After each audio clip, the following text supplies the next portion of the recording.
itu kedengaran suara kuda yang berlarian di sekitar situ. Ketoprak. Lu nggak makan di atas aja, cukup yang kosong. Pak, saya tuh ngeri kalau ke atas. Kenapa? Takut roboh gitu.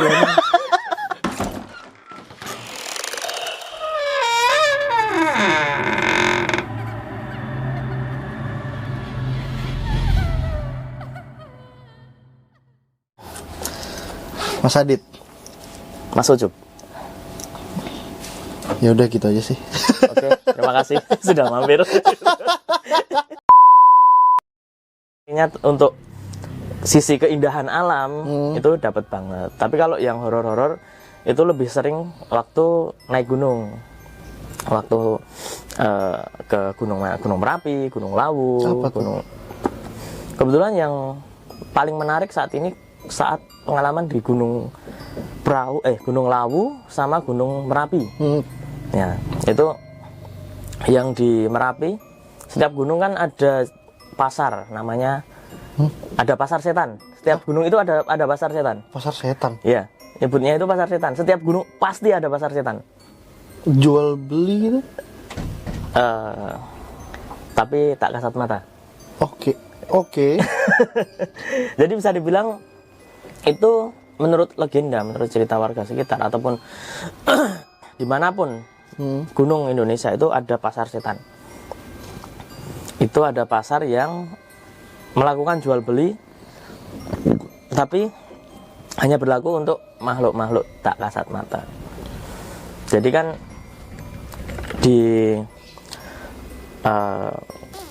kalau saya pribadi percaya jin itu memiliki kehidupan yang sama seperti manusia.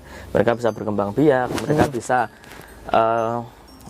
beraktivitas, memiliki pekerjaan masing-masing, memiliki job desk masing-masing lah ibarat kata seperti itu. Dan mereka memiliki pasar di gunung itu. Nah, di Lawu itu namanya pasar setannya itu namanya Pasar Dieng. Pasar Dieng. Pasar Dieng, bukan Dieng yang ada di Wonosobo ya. Oh, bukan. saya kira ke situ, bukan. Tapi Gunung Lawu kan tepatnya di mana itu? Perbatasan Jawa Tengah sama Jawa Timur kan. Itu masuknya itu Karanganyar atau mana? Lawu itu artinya apa sih? Nggak tahu juga, tapi legenda di Gunung Lawu itu kan gunung yang digunakan untuk moksa Prabu Brawijaya saat dikejar-kejar oleh anaknya kalau nggak salah ya, supaya masuk Islam gitu ya. Dia lari ke sana, kemudian moksa di sana. Terjadi peperangan juga di sana. Makanya di sana ada tempat namanya Bulak Peperangan. Bulak peperangan. Iya, Bulak Peperangan. Jadi Bulak itu kalau di Jawa itu seperti tempat yang sangat luas, seperti kayak lapangan bola tapi berkali-kali lipat. Itu dulu konon katanya buat perang di situ. Nah, legendanya di situ ada sempat terjadi perang kan. Sampai saat ini ada kepercayaan beberapa kali sering juga ada suara kuda di situ, prajurit yang sedang berperang, suara-suara langkah-langkah prajurit yang berbaris. Itu sering terdengar di situ. Dan kalau saya pribadi waktu di Gunung Lawu itu banyak kejadian yang menurut saya kurang masuk akal.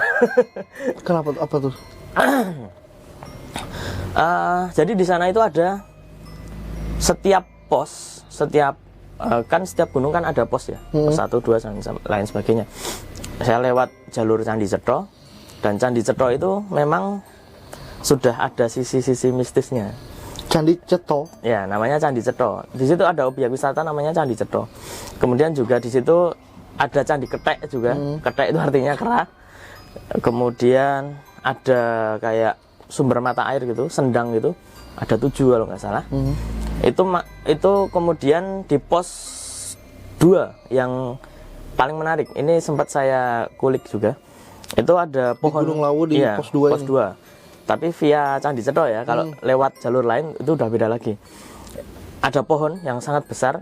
Itu menurut kepercayaan itu dikeramatkan karena di pohon itu seperti dilapisi kain jarik. Oke, di pohon itu? Iya, kain jarik. Jadi banyak sekali kainnya itu banyak sekali situ, mengelilingi, kemudian dikeramatkan. Dan konon katanya kalau ke situ nggak boleh buat senderan. Oh, si pohon itu. Iya. Nah, terus sampean kenapa?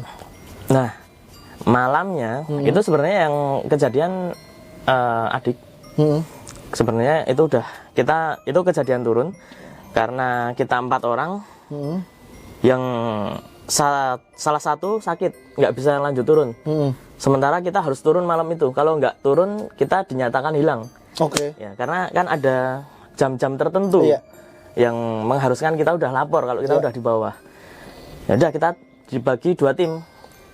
Yang 2 ini ngecamp lagi di pos 2.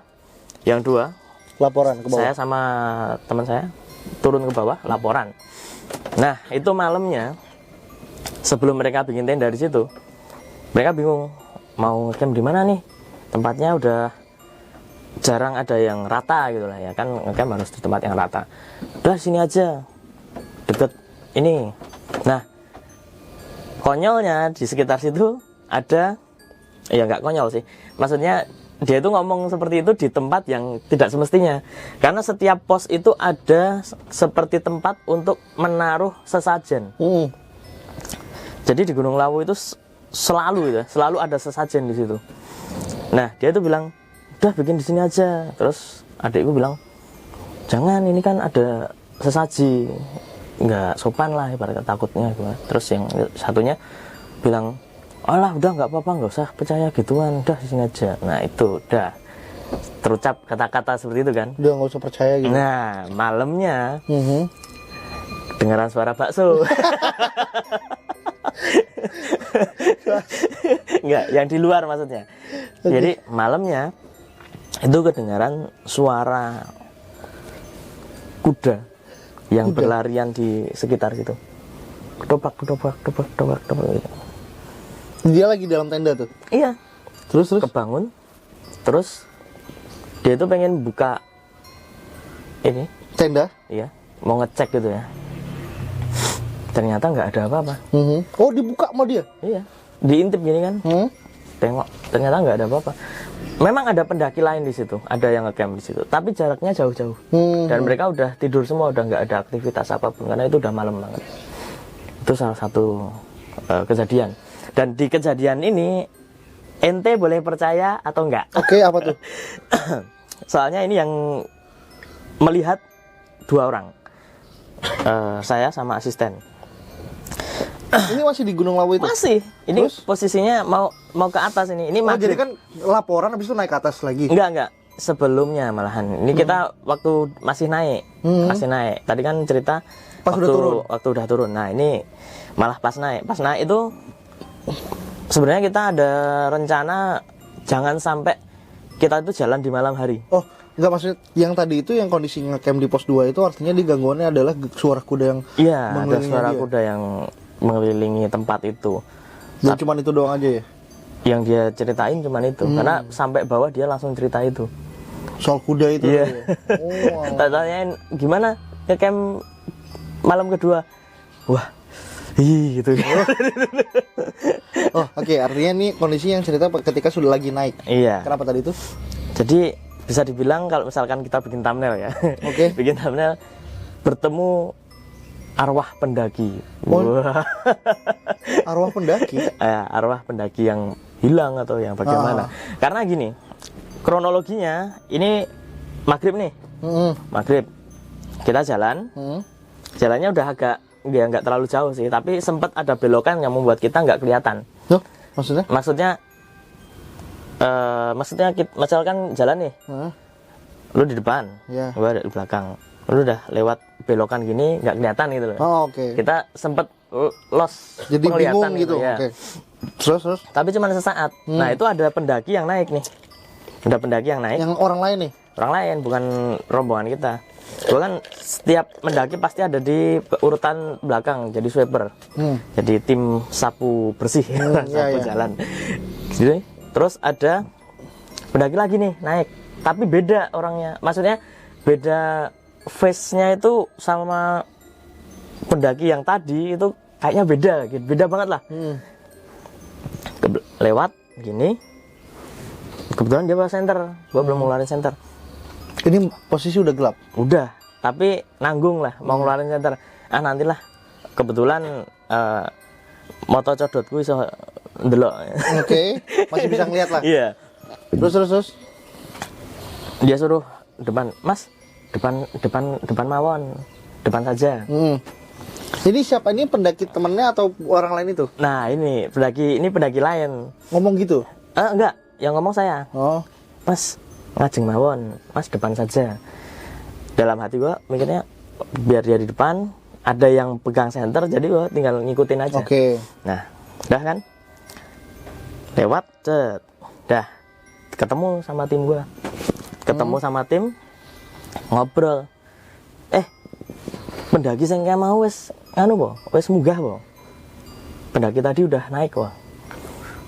Yang Barengan sama sampean itu? iya. Oh, udah kok, udah naik kok. Tapi yang mengiyakan cuma satu. Yang dua ini enggak. Loh, emang ada orang lain? Tuh, ada. Tadi itu ada yang naik.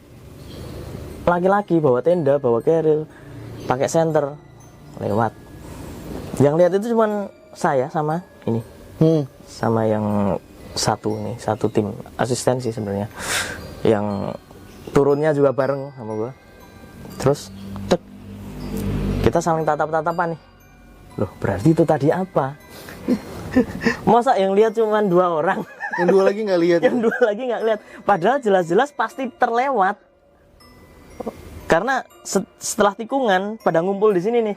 Oke. Oh, jadi pas tikungan itu dia udah kayak nggak ada gitu ya? Iya, tapi satu orang lihat sebelum tikungan dia dilewatin, terus dia juga sempat komunikasi. Tapi orangnya itu nggak jawab, cuman Oh iya gitu. Gitu. cuman manggut-manggut gitu aja. Nah, konyolnya yang 2 orang satu tim ini ya, dua orang anggota tim saya itu nggak lihat, nggak tahu. Bisa. Padahal pasti kelewat. Orang jalur kalau gunung itu cuma 1 kok. Bisa gitu ya? Sini udah jurang.